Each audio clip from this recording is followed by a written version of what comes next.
just saying, if she ain't got a booty, I ain't trying to hit it. You know a nigga's biggest weakness is a white girl with a fat ass. These black girls need to watch out, cause white girls is winning.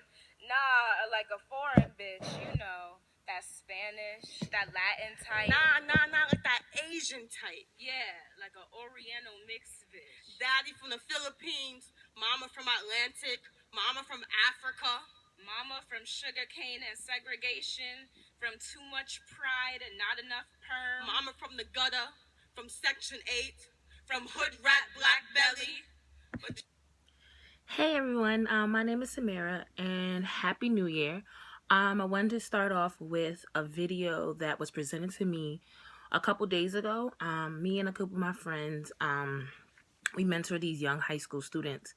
My friend is actually Miss New York Plus America 2015, and on our way home we were talking about what is wrong with, or not necessarily what is wrong, but what is going on with Black love.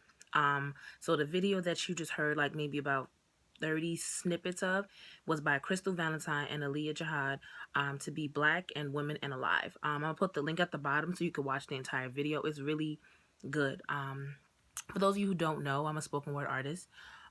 Before I was a teacher, before I even left high school. I think in high school I became a spoken word artist. I haven't performed a lot, but it doesn't matter because it's all that's what's inside. I just wanted to talk about it, like my opinions. I don't think 100% that there is something wrong with Black love. I believe that the media has a way of changing our minds to what is beautiful. Not a lot of Black actors or actresses are with their race, and I don't think that is necessarily a problem. In my opinion, you should love someone no matter the race, but in society they make you feel that light of the skin is better, or another race is what's good. I even had a conversation with one of my friends about this. We were talking about Black love too. I brought up this video and I brought up the fact that I was going to do this as well, and she even mentioned how she had a conversation with someone and he's on his track to be pre-med, to be a doctor, and he said he will date a Black woman all the way up until he becomes a doctor, and then from then he's only going to date like Hispanic and white women, because at this point, like, he would be at a certain caliber where he would be accepted. And I had to think, like, is that actually accurate? Like, does more Black men think like that? Do more Black women feel as though like they are only there for temporary, as the part of the come up and not a part of the success? Because I feel like for a man to say that they do not love Black women, and not saying necessarily like date them, but just don't love Black women, or feel like Black women are too hard, or it's too much of a struggle to date a Black woman, I want to ask you, so what happened to your mother? And if you have a sister, what about your sister? So it's okay for your sister to date a Black man, but it's not okay for you. Or your mom, you're Black, your mom had you, so maybe the problem is with your mother. Is that what you're telling me? But no one will ever accept that, because in their mind, like, my mom is beautiful, but I don't want my children to be Black. But what's wrong with being Black? Black is beautiful. Black is something that no other race can take. You hear and you see on TV that everyone's always trying to get their darkest skin. People are always trying to understand how come, a lot of African Americans can have straight hair, curly hair, long hair, short hair, just different types of hair. We can do so much with our hair, do so much with our skin complexion, do so much with our outfits. Our bodies are different, and they want to be just like us. Just think about everyone that's got the butt implants. Not everyone do squats. Something that we was born with, that we didn't have to work out to get the bodies that we got.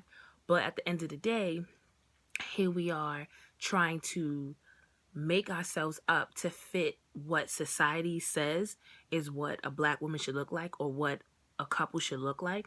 And women, Black women, African American women, are finding it very hard to be in a relationship or to find someone that is adequate to their caliber based on their race. And now sometimes they have to date outside the race, because there's no quote unquote good Black men anymore, because guess what? They decided, hey, I don't want to be with you. I want to be with someone who's white or Hispanic. I don't necessarily have an opinion, because I think Black love is so beautiful. Black love is something that is just to see like a black man and a black woman just come together, have a child, build a family, that is like something that I admire and I love. And I love the fact that my friends around me are getting engaged and are having children with black people. And not to say someone got married or got engaged or whatever with, you know, someone that wasn't black, I'd be like, girl, bye. But just to see it, it's proof to me that regardless of to what other people say, regardless of the stories that I hear, what I'm seeing around me, my circle continues to prove to me that black love is so powerful. Black love is something that I think keeps the black community strong. And the minute we tap into the love that we have for one another, the less violence that comes in between our own race, because I feel like there's a lot of issues within our race that we don't necessarily address. There's a lot of men who don't step up as fathers, and now in society and as a teacher I realize there's a lot of women, black women, who aren't stepping up to society for their children. You know, there's a lot where it's okay just to be on welfare and WIC, and that's just the bottom line. Like, I'm okay with being on Section 8. And it's like, when are you going to start pushing yourself? Because the more we push ourselves to be the lawyers, the doctors, to be the teachers, and go further behind that, get the doctorate, you know, be a psychiatrist. There's so many different jobs, opportunities for just being black, like, you know, the STEM and engineers, and they're giving scholarships away to young African American men and women, and now it's more women, just to go to school for STEM, for engineering, for math, for science. There's such a just the it's such an issue when you're looking at it, to see like there's not a lot of people in your own race that are doctors, or, you know, black owned businesses are now such a big thing. Back in the day, there was only like, you would only go to the black businesses, you wouldn't go to everyone else's race. Like, you don't see the Jewish people going really outside of their own community to shop. They're in their own community. And as African Americans, we need to are building our communities back, where we are now giving back, like the black doctors, the black lawyers, the black pharmacists, and really do what we've seen other races do and are successful. They realize that it takes a village to raise a child. It also takes the community outside of your family, outside of your friends, to really keep what's black inside. It's not necessarily a problem to go outside your race. I'm not saying that at all. But what I am saying is that you need to understand and accept and reflect, and also work in your own communities and build it up, because we can't sit here and think that the only way black people are going to succeed in life is if we go outside of our race and we go outside of the world and just do what we need to do. No, we need to go outside, get the knowledge and get all the stuff, and then come back and do it all and bring it back in. It's a cycle. When our black boys and black girls see African American men and women coming back and making a difference, then they too can go out and make a difference, and the cycle continues. If they don't see that, they don't think there's a possibility, there's not a reality. And to me, that's the most important thing. Our young people need to see that there is African American men and women who are making a difference every single day. Society, the media does not portray that. They only want to portray the negative, those who are getting shot, those who are just not doing what they're supposed to do, instead of showing those who are graduating college, whether it's a HBC or a PWI.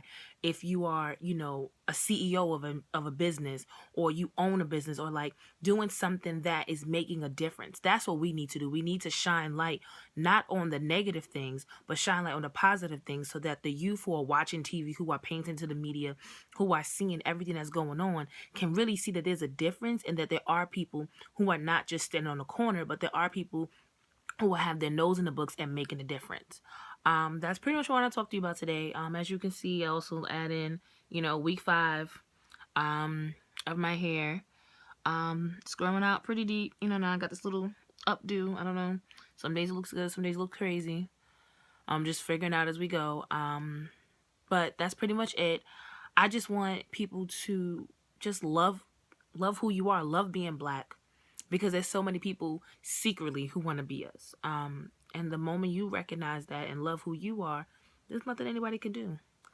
Well, that's it for today. Once again, Happy New Year. This is the first person 2016. I'm going to be doing between hair posts and be doing just real life posts and what I feel and my opinions. Feel free to subscribe, like, comment. I'm just here. All right. Have a good day.